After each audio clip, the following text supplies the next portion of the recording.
You see, the evil you fail to contain has a tendency to spread like cancer.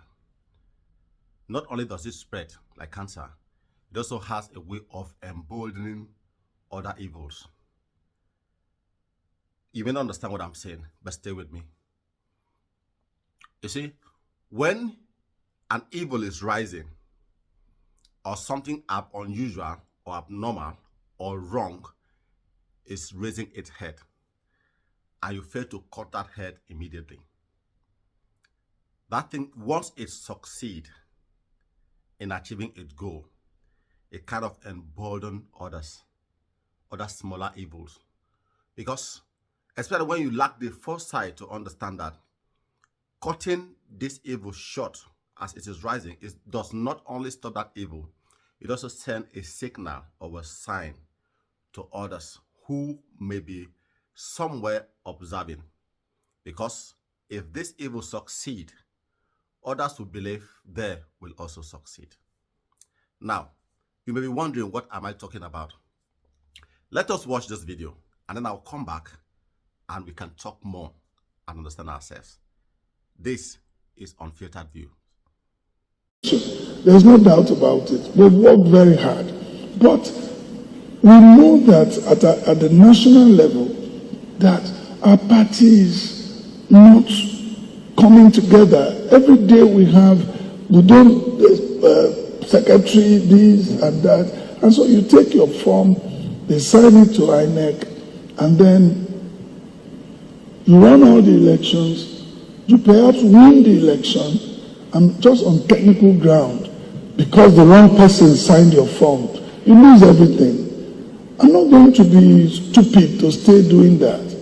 I love my party. And in this stage, in any case, we're running like there's no party. The only agenda we run in our state is the Arise agenda. No party in this country have clear ideological differences, and I challenge anybody to let's take that debate. I will want to have that debate to show me the ideological differences of each party that we have in this country. People just move. This is not like the Americans that have, Democrats, you know the ideology, and Dr. Itawan will tell you, I'm a Democrat, this is why I'm a Democrat, or I'm a Republican, this is why. I want someone in Nigeria to tell me why you are where you are. And so we need, the agenda we are pursuing is the Arise agenda, and we must be able to do that. Again, I support this president. I support this president. I know clearly well that this president did not create the situation we are in. And I don't know how to mince words. And I cannot be in the PDP today and supporting a president of another party. It will be clearly in violation of party guidelines. And I don't know how to flip-flop. It's not in my life. So if I'm supporting the president, let me go to where I'll be able to say so and state the things he has done. I don't want to practice anti-party. I don't have the kind of strength that Nyesom Wike has, who will confront anybody. Me, I'm a very simple man by nature. I just say the way that I'm convinced to say. That does not mean that we have anything against our party. As a matter of fact, contrary to some insinuations that I want to run both parties, far from it. And what is even wrong in being interested? We will not leave the PDP for thieves to come and hijack it and use it to fight against us. So if anybody thinks we're going to do that, they have something coming. We will leave the structure of the party so that they can work together and stay, so that people don't come from outside and think, oh, Moino has moved, let me come and hijack the party, and let the structure of the party remain. They've done their congresses. Let them run and let it be that they are there. That's my position. The peace when You've watched the video. Now, while watching that video, what came to your mind? Or rather, who came to your mind? Who do you see in that video? Exactly. Former Governor Nyesom Wike. Exactly. You know, the negligence of PDP, the spinelessness of PDP, their inability to bite to discipline and to send a signal that no one is bigger than a political party is the reason why the governor of Akwa Ibom State is now being emboldened. Did you hear what he said? I'm not worried about the fact that he's leaving PDP to APC. I don't pity PDP. Yes, because PDP are the architect of their own downfall.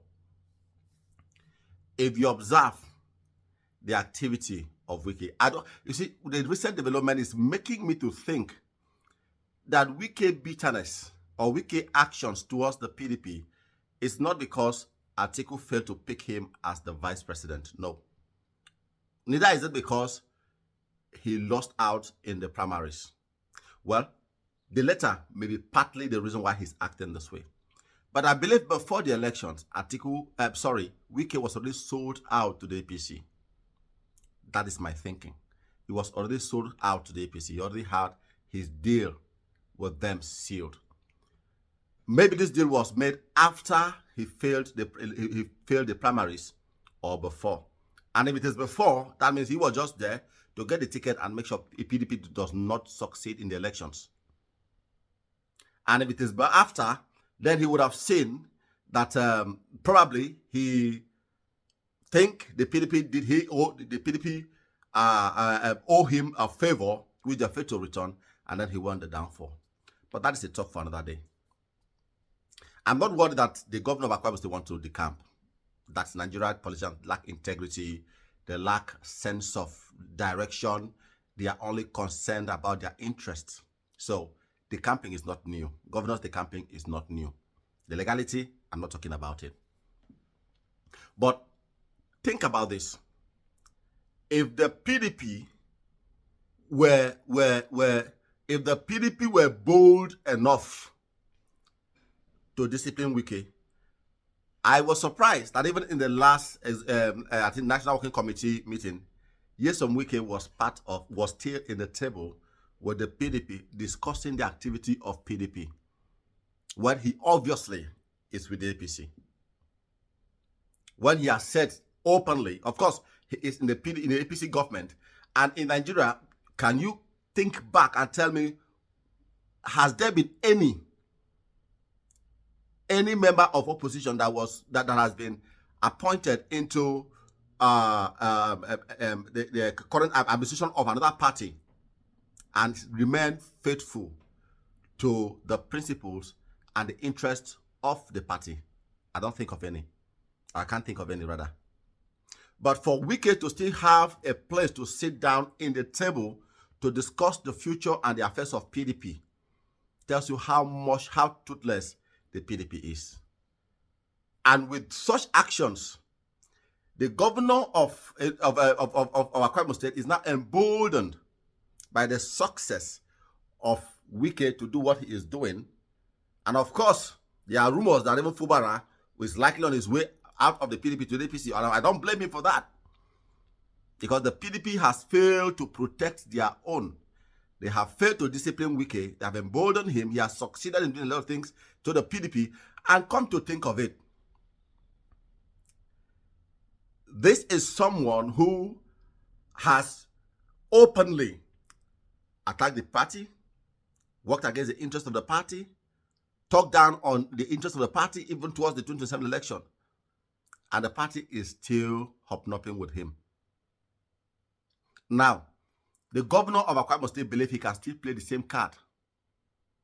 He can still move to the APC and still maintain the PDP, and still maintain control of the PDP.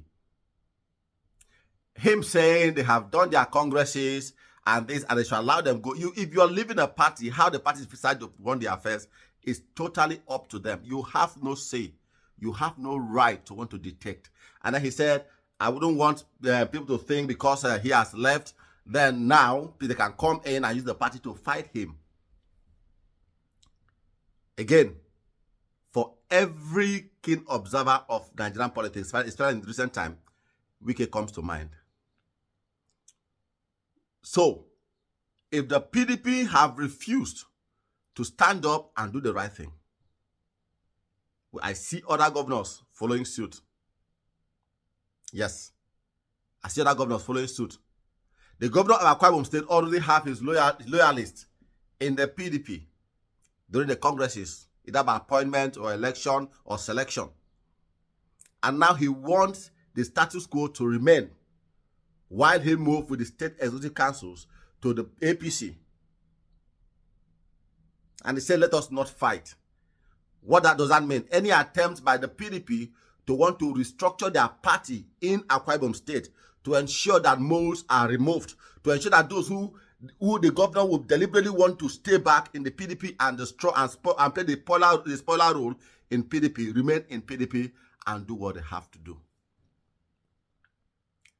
Wike is the reason a lot of people have left the PDP. A lot of people have left the PDP because of Wike. And the PDP think, I don't know what this guy has on them. That is making them think they cannot do anything without him. That is making them think he's too big. He's like a god now that rules over the affairs of PDP. And without him, the party cannot stand. Is it not better to break down to the foundation and rebuild? 2027 is coming. And PDP don't seem to have their act together. PDP don't seem to have a direction. PDP don't seem to be concerned. If you look at the cap the governor was putting on while making the statement, it's already an APC cap, because if you look at it, there's a logo of the APC on both sides of the cap.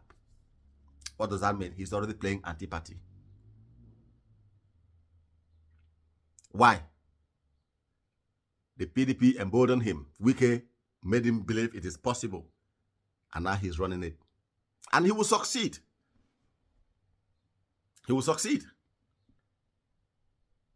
He will succeed. Because the PDP has failed. And it's so pathetic. It is. I can't even begin to imagine how a party that was the biggest party in the whole of Africa will lack men with courage. Will lack men that can speak to power. Will lack men. I don't know what I don't know. Right now, I'm beginning to think that the whole of PDP is working for the APC. Because if they would deliberately allow people who are working for the APC to sit at the table with them and discuss the affairs of the party and discuss 2027, then it is obvious that the party is already sold out to the APC. And I pity those who will want to genuinely run against the APC in PDP. And I also want to use this opportunity to speak to all obedience, all supporters of P2B. Those who have his ears should talk to him.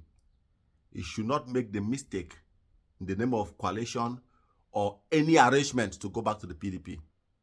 If he does that, his fate is sealed. Because anyone that is sent to the PDP will certainly be someone they just want him to destroy some votes to give APC a better chance. And if P2B go back to the PDP hoping to run, they will dump him that minute and make sure he does not have anywhere else he can go to contest. We need to begin to think and think fast as a people. If we want Nigeria to work, we need to think. This is my unfiltered view. Thank you very much for watching. I'll see you in the next video. Bye-bye.